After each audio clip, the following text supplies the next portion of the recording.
नमस्कार मित्रांनो, वंदे मातरम, जय हिंद. मित्रांनो, कुठलाही सरकारी क्षेत्र बघा, तिथे जेव्हा नोकरीसाठी जाहिरात येते तेव्हा तिथे अर्ज करणाऱ्या उमेदवारांची संख्या ही लाखोंच्या घरात असते आणि जागेच्या रिक्त जागांशी जर तुलना केली तर हे प्रमाण जवळपास एकास 800 ते 1000 पर्यंत आणि काही ठिकाणी त्याही पेक्षा जास्त असतं. म्हणजे एमपीएससीचा विचार जर केला तर राज्यसेवेच्या 300-400 जागांसाठी 8 ते 10 लाख अर्ज येतात. म्हणजे हे प्रमाण जवळपास एकास 2000 इतकं मोठं आहे. मग त्या तुलनेत टेट परीक्षेसाठी इतकी मोठी स्पर्धा नाहीये. 2023-24 मध्ये बघा, शिक्षक पदासाठी जवळपास 2,35,000 ते 40,000 उमेदवारांनी अर्ज केले होते. त्यापैकी 21,000 उमेदवारांची शिक्षक म्हणून निवड झाली. म्हणजे हे प्रमाण जवळपास एकाच 10 इतकं कमी आहे. पण टीईटी परीक्षेसाठी मात्र असा कुठलाही क्रायटेरिया नाहीये. ज्या लोकांना 55 किंवा 60% पेक्षा अधिक मार्क मिळतील त्या सगळ्यांना प्रमाणपत्र वाटप होणार आहे. तरीही टीईटी परीक्षेचा निकाल इतका कमी का? सक्सेस रेशो अगदी 4 ते 5% पर्यंत असतो. आणि म्हणून 10 नोव्हेंबर 2024 हा दिवस शिक्षक होण्याचं स्वप्न उराशी बाळगणाऱ्या उमेदवारांसाठी एक टर्निंग पॉईंट ठरणार आहे. हा दिवस तुमच्यासाठी एक टर्निंग पॉईंटच ठरणार आहे आणि त्याला कारणही तसंच आहे. पहिलं कारण बघा, एनसीटीने, नॅशनल काउन्सिल फॉर टीचर्स एज्युकेशनने राज्य सरकारांना वर्षातून 2 वेळेस टीईटी घेण्याची सूचना केलेली आहे. अर्थात ही केवळ सूचना आहे, नियम नाही. पण वर्षातून 2दा जरी नाही तरी किमान एकदा तरी ही टीईटी परीक्षा नियमित व्हायला हवी. पण तसं होताना दिसत नाही. 2013 पासून टीईटी कंपल्सरी झाली आपल्याला आणि मग तेव्हापासून तर आजपर्यंत केवळ 7 वेळेस टीईटी परीक्षा झाली. हे एक कारण झालं तुमचं टर्निंग पॉईंट कसं ठरणार आहे त्यासाठीचं. आणि दुसरं कारण आहे, शिक्षक भरती देखील आता नियमित होत नाही. 2010 नंतर थेट 2017ला शिक्षक भरती झाली आणि त्यानंतर आता 2023ला. म्हणजे बघा की 13-14 वर्षात फक्त 2 वेळेस शिक्षक भरती झाली. आता पुढची शिक्षक भरती पुन्हा केव्हा होईल माहित नाही. मग शिक्षक होण्यासाठीचं जे स्वप्न आहे उमेदवारांचं किंवा शिक्षक होण्यासाठी इच्छुक उमेदवारांनी अजून किती दिवस संघर्ष करायचा आहे. आणि म्हणून मी म्हटलं की 10 नोव्हेंबर 2024 रोजी होणारी टीईटी परीक्षा हा तुमचा टर्निंग पॉईंट ठरणार आहे. नव्हे, तो तुम्हाला ठरवावा लागणार आहे. कारण आता नाही तर कधीच नाही. आपण यावेळेस अपयशी ठरलो तर पुढील वर्षी पुन्हा परीक्षा देऊ असा विचार करत करत अजूनही कित्येक उमेदवार संघर्ष करत आहेत. अरे पण हा संघर्ष अजून तुम्ही किती दिवस करणार आहात? अजून किती दिवस तुम्ही वाट पाहणार आहात पुढच्या संधीची? पुढील वर्षाची वाट बघता बघता अनेक उमेदवार एज बार झालेत. वय झाल्यामुळे शिकण्याची उमेद गेली, अभ्यासाची उमेद गेली, लग्नाचं वय झालं म्हणून लग्नही झालं, लेकरबाळ झाली, तरीही अजून आपला संघर्ष संपत नाही. याला काय म्हणायचं? आणि जरी टीईटी साठी एज लिमिट नसलं तरीही टेट साठी तर आहेच ना. अर्थात ह्या सगळ्या गोष्टींना तुम्ही एकटेच जबाबदार आहात असं बिलकुल नाही. याला काही अंशी आपली व्यवस्था देखील तितकीच जबाबदार आहे.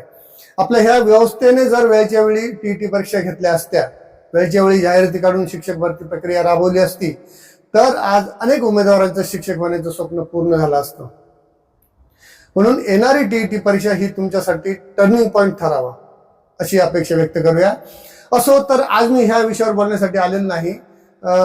2024 ची जी टीईटी परीक्षा आपली होणार आहे, आपण सर्वजण त्या परीक्षेची वाट पाहत आहात, त्या दृष्टीने आज मी बोलणार आहे. खरं म्हणजे यापूर्वीची टीईटी परीक्षा ऑनलाईन होणार होती, पण ती 6 महिन्यापूर्वीच असा निर्णय घेतला की या वर्षीची परीक्षा देखील ऑफलाईन घ्यायची. मात्र या वर्षीच्या परीक्षेमध्ये एक महत्वाचा बदल असणार आहे. तो म्हणजे उमेदवारांना ओएमआर शीटची कार्बन कॉपी दिली जाणार आहे. त्यामुळे तुमचा स्कोअर किती असेल हे तुम्हाला निकालाच्या अगोदरच कळेल. ज्या दिवशी तुम्ही परीक्षा देऊन बाहेर याल त्या दिवशी संध्याकाळपर्यंत तुम्हाला तुमचा स्कोअर काढता येईल. पण त्याही पेक्षा महत्वाचं म्हणजे आता ही परीक्षा प्रक्रिया अतिशय पारदर्शकपणे राबवली जाणार आहे, अधिक स्पष्टता येणार आहे. यापूर्वी अशी कार्बन कॉपी मिळत नव्हती. त्यामुळे तिकडे एखाद्याच्या ओएमआर शीट मध्ये काही फेरफार करून त्याला पास करायचा प्रयत्न केला तर इकडे आपल्याला कळायला मार्ग नव्हता किंवा आपण त्याला चॅलेंज करू शकत नव्हतो. आणि असं झालंही आहे. मला माहित आहे की 2018 आणि 2019च्या टीईटी परीक्षेमध्ये हजारो उमेदवारांनी गैरमार्गाने टीईटी पास झाल्याचं प्रमाणपत्र मिळवलं होतं. तेही परीक्षा परिषदेच्या सर्व्हरमध्ये, रेकॉर्डमध्ये फेरफार करून. अर्थात या प्रकरणावर दोषींवर कारवाई झाली हा भाग वेगळा. पण समजा हा गैरप्रकार जर उघडकीस आला नसता तर काय झालं असतं? आणि काय झालं असतं होऊन? जे उमेदवार प्रामाणिकपणे मेहनत करतायत ते उपाशी राहिले असते आणि ज्या निर्बुद्ध लोकांनी फ्रॉड करून प्रमाणपत्र मिळवली त्यांनी तुपाशी खाल्लं असतं. आणि आपले आजचे जे बालक आहेत, जे विद्यार्थी आहेत, जी पिढी आहे, ते उद्याचं आपल्या ह्या देशाचं भविष्य आहे. आणि ह्या देशाच्या भविष्याचं देखील भविष्य बर्बाद करायचं काम ह्या निर्बुद्ध लोकांनी केलं असतं. कारण त्यांना स्वतःलाच काही येत नाही, ते विद्यार्थ्यांना काय शिकवणार, नाही का? एनिवेज, तर हा देखील आपला आजच्या व्हिडिओचा मुद्दा नाहीये. आपला टॉपिक आहे टीईटी 2024. तर मित्रांनो, मागील काळात झालेल्या टीईटी परीक्षांचा निकाल जर बघितला तर लक्षात येतं की पास होणाऱ्या उमेदवारांचं प्रमाण अतिशय अल्प आहे, खूपच कमी आहे. खरं म्हणजे इथे पास किंवा नापास असा उल्लेख करण्यापेक्षा यशस्वी किंवा अयशस्वी असा उल्लेख करणं अधिक संयुक्तिक राहील. कारण पास किंवा नापास ही कॉन्सेप्ट शालेय जीवनामध्ये असते, जिथे तुम्हाला थोडेफार मार्क्स कमी मिळाले तरी ग्रेस मार्क देऊन किंवा एटीकेटी देऊन पुढच्या वर्गात ढकललं जात होतं. पण स्पर्धा परीक्षांमध्ये असं इथं होत नाही. इथे तुम्ही एकतर यशस्वी होता किंवा अयशस्वी होता, सक्सेसफुल और फेल्युअर. 2022 मध्ये झालेल्या टीईटी परीक्षेच्या निकालाचं विश्लेषण केलं तर लक्षात येतं की या पेपर 1 मध्ये यशस्वी होणाऱ्या उमेदवारांचं प्रमाण हे अवघं 4% आहे. तर पेपर 2 मध्ये हेच प्रमाण विज्ञान गटाचं 1.5% आणि सामाजिक शास्त्र गटाचं 4.5% इतकं आहे. उरलेले 95 ते 96% उमेदवार कुठे कमी पडतात. केवळ मिनिमम क्वालिफाईंग मार्क्स मिळवायचे असतात तरीही टीईटी परीक्षेचा निकाल इतका कमी का लागतो, हे न उलगडणारं कोड आहे. असं नाहीये की फेल्युअर उमेदवार मेहनत करत नाहीत म्हणून ते फेल झाले. तेही मेहनत करतात, जीव तोड मेहनत करतात, रक्ताचं पाणी करतात, तहानभूक विसरून अभ्यास करत असतात. काही लोक तर कोचिंग क्लास देखील करतात, पण तरीही परिणाम शून्य. असं का? याचा अर्थ आपण कुठेतरी चुकतोय. अशा उमेदवारांना यश न मिळण्यामागे अनेक कारणं आहेत. ती कारणे शोधून त्यावर मात करण्याचा प्रयत्न केला पाहिजे. काय असतं मित्रांनो की ज्या लोकांना यश मिळतं ना, ते कोणी असामान्य व्यक्ती नसतात, ते देखील आपल्यासारखे सामान्य असतात. फरक फक्त इतकाच की ते लोक तेच काम जरा वेगळ्या पद्धतीने करतात. मग आता ही वेगळी पद्धत कोणती? नुसतं वेगळी पद्धत असं बोलून चालणार नाही, तर ते देखील समजून घेतलं पाहिजे. तर जे लोक यशस्वी होतात ना मित्रांनो, त्यांची लाईफस्टाईल वेगळी असते. ते म्हणजे हे कधी लोक कन्फ्युज नसतात. त्यांचा फोकस, त्यांचं विजन स्पष्ट असतं की आपल्याला काय करायचं आहे. आपल्या कामाशी ते नेहमी एकनिष्ठ असतात. त्यांचा अप्रोच हा पॉझिटिव्ह असतो. ते आपल्या कम्फर्ट झोनमध्ये बसून राहत नाही, त्यातून बाहेर पडतात, मेहनत करतात, प्रामाणिकपणे मेहनत करता मार्ग निवडतात. अशा लोकांचं काम देखील प्रोडक्टिव्ह असतं. म्हणजे ढोर मेहनत करत नाहीत असे लोक, तर ते असं स्मार्ट वर्क करतात. आपल्या प्रत्येक कामाचं प्रत्येक स्तरावर ते मूल्यमापन करत असतात आणि सतत छोट्यातल्या छोट्या चुकांमध्ये सुधारणा करत ते पुढे जात असतात. आणि हे लोक अतिशय जलद निर्णय घेतात, तत्काळ कामाला लागतात. आणि म्हणून अशा लोकांना पटकन यश मिळतं, लवकर यश मिळतं, चांगल्या प्रकारचं यश मिळतं. अर्थात हा अप्रोच केवळ स्पर्धा परीक्षांसाठी लागू पडतो असंही बिलकुल नाही. तर ही तत्व, हा अप्रोच जीवनाच्या प्रत्येक टप्प्यावर लागू पडतो. तुम्हाला कस्तुरीमृग हरणाची गोष्ट माहिती आहे? कस्तुरीमृग हरणाच्या शरीरामध्ये एक कस्तुरी ग्रंथी असते, जिच्यामधून एका विशिष्ट प्रकारच्या द्रव पदार्थाचं सिक्रेशन होत असतं. म्हणजे एक द्रव पदार्थ स्त्रव होत असतो त्या ग्रंथीमधून, आणि त्या द्रव पदार्थाला कस्तुरी म्हणतात. तर ह्या कस्तुरीला एक आकर्षक असा सुगंध असतो, आणि त्या सुगंधाने ते हरिण जे असतं ते खूप हुरळून जातं, उत्साहित होतं, आणि तो सुगंध आणखी घेण्यासाठी ते इकडे तिकडे सैरवळीत पळत असतं. कारण त्याला हे माहीत नसतं की ज्या सुगंधासाठी ते इकडे तिकडे पळत सुटतंय, तो सुगंध त्याच्या स्वतः जवळ आहे. आपलंही अगदी तसंच असतं. आपल्याकडे प्रत्येक गोष्टींवर मात करण्याची क्षमता असते, पण ती क्षमता आपल्याकडे नाहीये असं समजून आपण ती मिळवण्यासाठी इकडे तिकडे सैरभैर पळत असतो. तुम्हाला माहित असेल किंवा माहित आहेच की 1000 प्रयोग केल्यानंतर एडिसनला विजेच्या बल्बचा शोध लागला होता. पण त्याचे ते 1000 प्रयत्न वाया गेले असं नाही. तर ह्या 1000 मार्गाने बल्ब बनत नाही हे त्याला कळलं. पण आता एडिसन सारखे इतके प्रयोग करायला आपल्याकडे वेळ नाहीये. मग कमी वेळात यश मिळवायचं असेल तर त्यासाठी दुसरा मार्ग आहे. तो म्हणजे जे लोक यशस्वी ठरलेत त्यांची स्ट्रॅटेजी कशी होती, आणि जे लोक अपयशी ठरलेत त्यांनी काय चुका केल्या हे शोधून त्यातून बोध घेऊन आपण पुढे जायचं आहे. काही लोक कोणतंही एखादं पुस्तक किंवा गाईड उचलतात आणि वाचायला सुरुवात करतात, अगदी पहिलं पान ते शेवटचं पान, आणि मग ते पुस्तक वाचून झालं की ठेवून देतात, दुसऱ्या विषयाचं पुस्तक घेतात, पुन्हा तेच रिपिटेशन, पहिलं पान ते शेवटचं पान. त्यावेळी त्यांच्या मनात एकच भावना असते की आपण जे पुस्तक वाचतोय किंवा गाईड वाचतोय ते परिपूर्ण आहे आणि ते वाचलं म्हणजे आपली तयारी पूर्ण झाली. पण प्रत्यक्षात तसं नसतं. हे फक्त स्वतःची खोटी समजूत घालून वास्तवापासून स्वतःला दूर ठेवण्याचा प्रकार आहे. त्यामुळे आपल्याला सिलेबस काय आहे हे अगोदर आपण समजून घेतलं पाहिजे आणि त्याप्रमाणे पुस्तकांची जमवाजमव करून वाचन केलं पाहिजे. त्याचप्रमाणे एखाद्या टॉपिकची तयारी पूर्ण करण्यासाठी केवळ एकच पुस्तक पुरेसं नसतं. आपल्याला आणखी काही संदर्भ घ्यावे लागतात. जेणेकरून आपला हा संपूर्ण सिलेबस ह्या संदर्भ पुस्तकांमधून कव्हर होऊ शकेल. आपल्या सिलेबसमधील main topic, sub topic, micro topic, hidden topic असे छोटे छोटे ज्या गोष्टी असतात हे सगळं आपण समजून घेतलं पाहिजे. त्यामुळे होतं काय की संबंधित विषयाची पुस्तकं वाचताना आपण योग्य दिशेने जात आहोत की नाही हे आपल्याला समजतं. शिवाय जोडीला यापूर्वीच्या ज्या टीईटी परीक्षा झाल्यात त्या परीक्षांच्या जुन्या प्रश्नपत्रिका देखील आपण वाचायला हव्यात. भले त्यातील प्रश्नांची उत्तरं आपल्याला सोडवता नाही आली तरी चालतील. पुढे अभ्यास पूर्ण झाल्यानंतर आपण जेव्हा रिव्हिजन करू त्यावेळी ह्या प्रश्नपत्रिका सोडवायला हरकत नाही, पण तुर्तास त्या फक्त त्यातले प्रश्न आणि त्याचे पर्याय हे वाचून काढायला हवेत. त्यामुळे आपल्याला ह्या प्रश्नपत्रिकेचं स्वरूप कळतं, त्या पत्रिकेतील प्रश्न विचारण्याचा ट्रेंड कळतो. टीईटी पेपर 1 मध्ये एकूण 5 विषय आहेत. आता हे काही मी नवीन सांगत नाही, हे सगळ्यांना माहित आहे.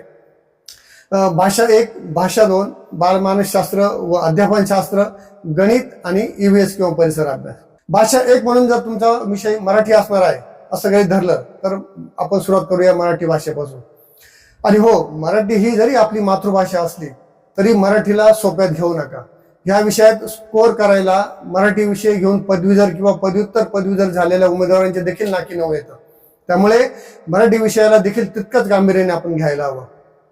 एनिवेज, तर मराठीमध्ये काय टॉपिक असतील बघा. व्याकरण तर भाषेचा अविभाज्य घटक आहे, बरोबर. त्यानंतर आहे उतारा आकलन, गद्य परिच्छेद, वाक्प्रचार आणि म्हणी, त्यांचे अर्थ, समास आणि त्यांचे प्रकार, अव्यय आणि त्यांचे प्रकार, संधी, संधी विग्रह, त्यानंतर वाक्य, वाक्यांचे प्रकार, मौखिक आणि लिखित भाषा अभिव्यक्ती, भाषेतील अडचणी, भाषिक कौशल्ये, संवाद कौशल्ये, संपादन करणे, श्रवण कला, बोलणे, ऐकणे, लिहिणे, वाचणे, लिंग, विशेषण, शुद्ध अशुद्ध शब्द, शुद्ध अशुद्ध वाक्य, जोड शब्द, अलंकारिक शब्द, समानार्थी शब्द, विरुद्धार्थी शब्द, शब्दांच्या तार्किक मांडणीसारखे असे अनेक मुद्दे आहेत. उतारा आहे, विरामचिन्ह आहे, काळ आणि काळांचे प्रकार आहेत, उतार्यावरील प्रश्न, खूप खूप टॉपिक आहेत. या सगळ्या टॉपिकांचं कॉम्पिलेशन करून आपल्याला या टिप्पण्या करायच्या आहेत. या व्यतिरिक्त मराठी विषयाशी संबंधित काही जनरल नॉलेज देखील आपण या विषयाची तयारी करून ठेवा, जनरल नॉलेजची. अर्थात असं जनरल नॉलेजचे प्रश्न दरवर्षी विचारतातच असं बिलकुल नाही, पण एखाद्या वर्षी जर भाषेसंबंधी काही विशेष घटना घडली तर त्यावरही असे प्रश्न विचारले जाऊ शकतात. समजा एखाद्या पुस्तकाला पुरस्कार मिळाला किंवा लेखकाला पुरस्कार मिळाला, मग त्या पुस्तकाचं नाव, लेखकाचं नाव, साहित्य संमेलन कुठे झाली, प्राचीन ग्रंथ किंवा मराठी भाषेशी संबंधित काही घडामोडी. उदाहरणार्थ आता नुकताच मराठी भाषेला अभिजात भाषेचा दर्जा मिळाला, तर मग ह्या विषयावर कदाचित तुम्हाला प्रश्न विचारले जाऊ शकतात. आता अभिजात भाषा म्हणजे काय आणि हा दर्जा दिल्यानंतर काय फरक पडणार आहे, मराठी भाषेला अभिजात भाषेचा दर्जा मिळाल्याने कोणता फायदा होईल, साहित्यामध्ये अभिजात भाषेचं महत्व काय, अभिजात भाषा याला नेमका इतिहास काय, साहित्य क्षेत्रावर याचा काय परिणाम होईल, अशा अनेक वेगवेगळ्या अँगलने आपल्याला टिप्पणी करायची आहे. त्यानंतर दुसरी भाषा आहे आपली इंग्रजी. इंग्रजीचा अभ्यास करताना देखील आपल्याला मराठीप्रमाणेच काही अंशी प्रोटोकॉल फॉलो करायचा आहे. म्हणजे अशा पद्धतीचे टॉपिक आपल्याला करायचे आहे, कारण इथे भाषेचा फक्त फरक आहे. तर इंग्लिशमध्ये आपल्याला synonyms, antonyms, most appropriate words, idioms, phrases, proverb, choose the correct spelling, change the voice, one word substitutions, articles, opposite and similar meaning word, word formation, types of sentences, sentence formation, modal auxiliaries, crossword puzzles, tenses, active and passive voice, degree, prose और passage reading skill, comprehension आणि असे खूप खूप मुद्दे आहेत. इथे लक्षात घ्या की हे मी फक्त टॉपिकचे काही आठवल तेवढे टॉपिक सांगतोय, इतकेच टॉपिक असतील असं नाही, यापेक्षा जास्त देखील टॉपिक आहे. मी हे टॉपिक फक्त प्रातिनिधिक स्वरूपात सांगत आहे, तुम्हाला एक अंदाज यावा म्हणून. ठीक आहे. आता पुढचा विषय आहे आपला गणित. गणित विषयात देखील खूप खूप मायक्रो टॉपिक्स आहेत आणि हे सगळे मायक्रो टॉपिक शोधून प्रत्येकाचे 2-2, 3-3 एक्झाम्पल आपल्याला सॉल्व्ह करायचे आहेत. त्यातले काही आपण मुद्दे बघूया. त्यात संख्याज्ञान, गुणाकार, भागाकार, वर्गमूळ, घनमूळ, घन, सरळ रूप, लसावी, मसावी, अपूर्णांक, चिन्हांची अदलाबदल, वर्ग समीकरणे, किंमत काढणे, गुणोत्तर प्रमाण, नफा तोटा, काळ, काम, वेग, मजूर, अंतर यावरची उदाहरणं, सरासरी काढणे, टक्केवारी, सांख्यिकी, वय काढणे, श्रेणी, सरळ व्याज, चक्रवाढ व्याज, घड्याळावरील प्रश्न, दिनदर्शिकेवरील प्रश्न, स्थान निश्चिती, भूमिती, क्षेत्रफळ, पृष्ठफळ, घनफळ, लाभ लाभ लाभ लाभ, खूप टॉपिक्स आहेत. संख्या आणि त्यांचे प्रकार, अपूर्णांक, व्यावहारिक अपूर्णांक, घातांक, त्याचे नियम, दशमान परिमाणे, परिमिती, शेकडेवारी, बहुपदी, मालिका पूर्ण करणे, अक्षर मालिका, अंक मालिका, क्रम निश्चिती, समान संबंध, वेगळे पद ओळखणे, सांकेतिक भाषा, नातेसंबंध, अंकांची कोडी, आरशातील प्रतिमा, पेपर कटिंग, घनाकृती ठोकळा. किती सांगावे तुम्हाला. खूप असे टॉपिक्स आहेत ज्याच्या प्रत्येकाची 2-2, 3-3 उदाहरणं सोडवली पाहिजे. अक्षर मालिका आहे, वेन आकृती आहे, लपलेल्या आकृत्या, आकृतीचे समान संबंध, गटात न बसणारी आकृती, बैठक व्यवस्थेवरचे प्रश्न, विधान व गृहीतके, विधान व निष्कर्ष, विधान व कृती संच. खूप खूप खूप टॉपिक आहे. प्रत्येकाचे 2-2, 3-3 सॉल्व्ह केले तरी तुम्हाला गणिताला बऱ्यापैकी मार्क्स मिळू शकतात. आणि गणितामध्ये काही प्रश्न सोडवण्यासाठी आपल्याला फॉर्म्युलाची देखील गरज पडते. तर असे कुठले कुठले फॉर्म्युले आपल्याला गरज पडू शकते, अशी फॉर्म्युले शोधून ते पाठांतर करायचे आहे. बॉडमास पद्धत आपल्याला माहिती पाहिजे कशा पद्धतीने अप्लाय करायची. कुठलाही गणित सोडवताना तिथे बॉडमास पद्धत लागू होते का हे कटाक्षाने लक्षात ठेवलं पाहिजे. आणि हे सर्व इथेच संपत नाही, तर आपले जे इतर पारंपरिक विषय आहेत त्या विषयांच्या बाबतीत देखील आपल्याला असाच एक अप्रोच ठेवावा लागणार आहे. म्हणजे कुठला approach, topic, sub topic, micro topic, macro topic वगैरे वगैरे. यानंतर आपला चौथा विषय आहे बालमानसशास्त्र आणि अध्यापनशास्त्र. या विषयावर विचारल्या जाणाऱ्या प्रश्नांचं स्वरूप खूप गहन असतं आणि टेक्निकल असतं, म्हणून आपला अभ्यास देखील तितकाच गहन असला पाहिजे. डीएड किंवा बीएड करत असताना तुम्ही ह्या विषयांचा अभ्यास केलेला आहेच. तर त्यामुळे आता आपल्याला फक्त रिव्हिजन करायचे आहे असं समजायला हरकत नाही, नाही का. तर बालमानसशास्त्र आणि अध्यापनशास्त्र ह्या विषयामध्ये आपल्याला 6 ते 11 वर्ष वयोगटाच्या विद्यार्थ्यांचं अध्ययन आणि अध्यापन प्रक्रिया या संबंधित प्रश्नांचं अवलोकन करायचं आहे, सिलेबसचं अवलोकन करायचं आहे. पुढील काही मुद्द्यांचा समावेश आपल्याला ह्या विषयामध्ये करता येईल, जसे विकासावर परिणाम करणारे घटक, उदाहरणार्थ जैविक घटक, मानसशास्त्रीय घटक, समाजशास्त्रीय घटक. त्याचप्रमाणे जीन पिगेट यांनी जी चाइल्ड डेव्हलपमेंटची संबंधित एक थिअरी मांडलेली आहे, तर ती थिअरी कोणती आहे. त्यांनी मांडलेली कन्स्ट्रक्टिव्ह थिअरी, ज्यामध्ये sensory motor stage, pre operational stage, concrete operational stage, formal operational stage, अशा विविध स्टेजेस सांगितल्या आहेत. त्या स्टेजेसचा अर्थ काय होतो, त्या स्टेजेस म्हणजे काय हे आपल्याला माहिती असलं पाहिजे.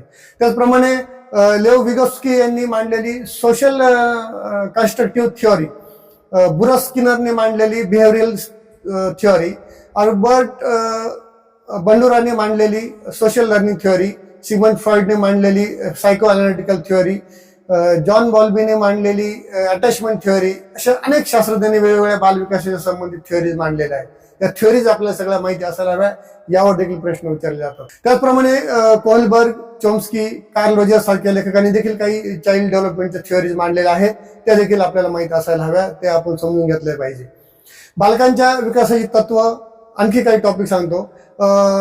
त्यांच्या विकासाची परिमाणं, त्यांचा परस्पर संबंध, विशेष गरजा असणारी बालक, त्यांचे गुणवैशिष्ट्य, त्याचप्रमाणे शालेय आंतरक्रिया, उत्तम शिक्षकांची गुणवैशिष्ट्य, बालकांचा विकास, वाढ, परिपक्वता, मुलांचा विकास या घटकात देखील काही सब टॉपिक आहेत, जसं योग्यता, आवडीनिवडी, सवयी, बुद्धिमत्ता, मूल्यांकन.